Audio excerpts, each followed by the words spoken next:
afternoon and thank you for joining Luntha TV. It's time for news updates and you're with me, Charity Chilanga.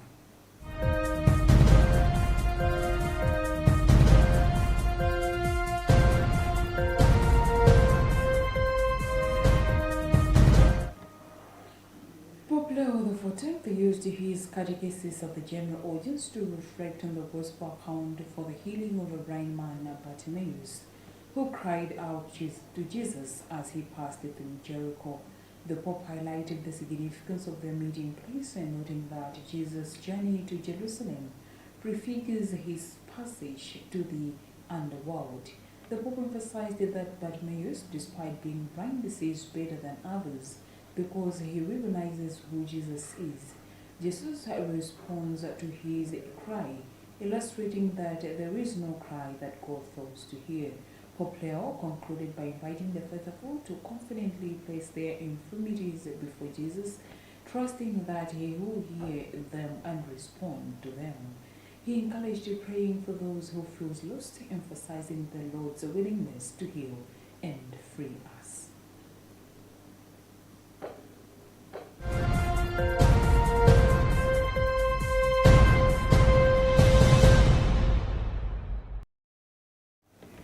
The Malawi Electoral Commission NEC has urged all aspiring political candidates in Sonima to embrace patriotism, peace, as well as inclusiveness to make the forthcoming elections fair, credible, and transparent in its message through District Commissioner. This morning, MEC is holding an engagement briefing with all aspiring political candidates in Sonima to equip them in the nomination process. We're all reading the statement from MEC Chairperson, Sonima District Commissioner James Mwenda emphasized on the need for the candidates to observe all the nomination process that the Commission is providing.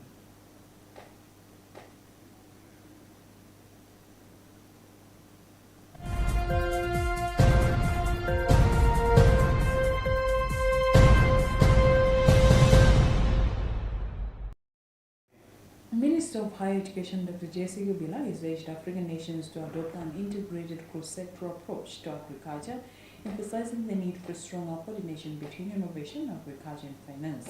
She made these remarks on Tuesday during a panel discussion at the second edition of the African Conference on Agricultural Technologies 2025, currently taking place in Kigali, Rwanda. She underscored the importance of inclusivity in both policy making and the implementation of research within the agricultural sector. Dr. Kabila also highlighted the need to integrate technical, entrepreneurial, and vocational education and training authority to federal institutions into the higher education framework. She noted that doing so would help dispel the stigma that blue-collar careers are solely for the uneducated.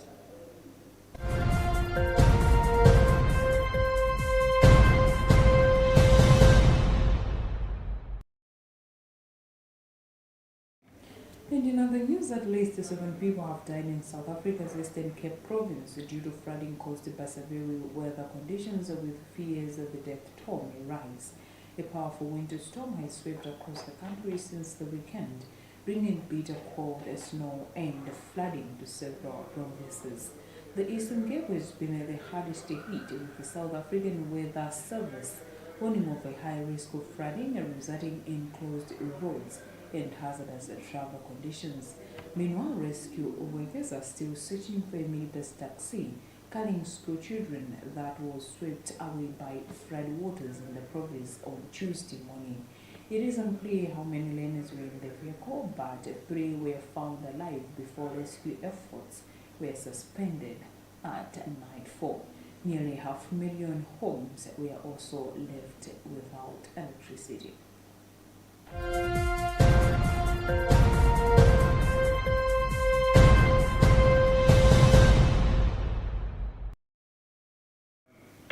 And that's all we had for now. I'm Charity Chilanga. Good afternoon.